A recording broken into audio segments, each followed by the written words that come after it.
Well, it's time to start talking about the 2014 budget, and I know in September city staff gave kind of a preview to the city council, and now in October we'll start having public hearings.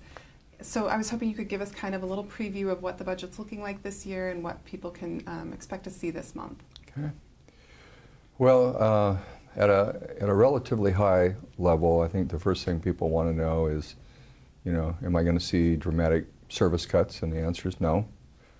Our employees are always interested in, are there going to be layoffs? And the answer is no. That's the really good news about the 2014 budget. We continue, though, to not see a dramatic or a significant increase in revenue. So a lot of what we've had to do from an operation perspective is doing more with less. I know that sounds quaint, but we are asking people to work harder, obviously always looking to technology to work smarter.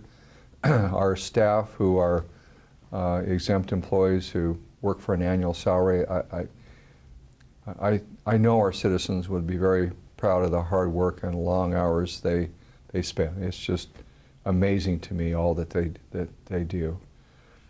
So we're seeing revenue growth next year at about 1.5%. Obviously, when you have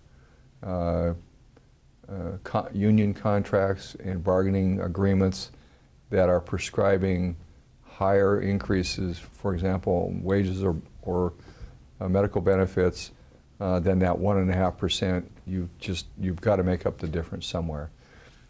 In part, the way we made up the difference for 2014 is in 2012, as we have every year, we worked very hard to do everything we can to get budget underruns in respective departments. So maintenance was deferred in some cases, pension payments that are long-term payments out in the future, we delayed, and we took that underrun and we prepaid a number of funds for 2014, and we prepaid them in 2013. So that allowed us to balance that budget. So we're looking positive going forward for 2014. I can tell you that the closure of Kimberly-Clark Mill was about a $6 million hit to our budget, both in the general fund and in the utility. So, big companies who generate a lot of jobs and wealth into the community also provide revenue, and that revenue is really used to provide services. So I'm anxious to continue to support Kimberly-Clark as it looks to a new buyer and new jobs in the community, and hopefully we'll hear good news about that before the year is out. We continue to look for other kinds of investments. I think the Burlington Coat Factory, for example, will be a good retail outlet that could generate sales tax, and that sales tax again translates into services that we can provide.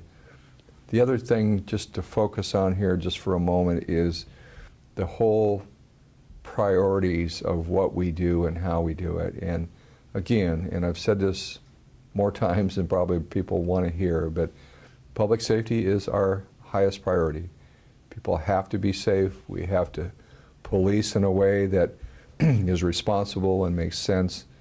We have to provide good fire service, good paramedic service, and we do. And we have a very good ratio in terms of public safety employees to citizens, and something we've always been very proud of. About 50% of our annual operating budget does go to public safety. So it is a big part of what we do, but that will always, as long as I'm mayor, will always be the highest priority.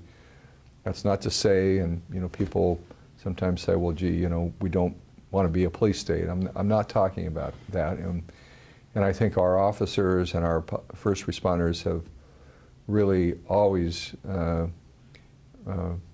carried out their duties with a lot of very good judgment and restraint, and I'm very, very proud of them for doing that.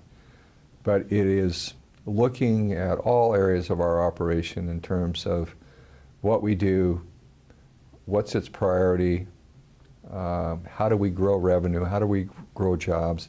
And that's why so much of my time now as mayor is really focused on the areas of economic development and job growth, and what are the kinds of businesses that we want to attract that provide good family wage jobs, but also provide revenue so we can operate the city efficiently. So I think that we're beginning to see positive trends in the economy. Obviously the housing market's coming back, and that will be terrific. We need to build our capital reserves back up. We need to be making the kinds of investments that we need to make ongoing in our parks and our libraries and other areas of service. Still very focused, and we're doing preliminary work on a South Everett library expansion over the next 4 to 5 years. So that continues to be a priority for me, and I believe for our community. So we'll continue to focus in that area. So the budget address will begin, or my budget address will be on October 30th. That's really starts the public hearing process for the budget, and we go through a series of 3 public hearings with the budget, and then an ordinance is prepared, and we'll do the 3 public hearings of that ordinance. So it's a process that starts about October 30th and ends in about the middle of December in terms of process. So opportunity for citizens to participate and express their opinions about it.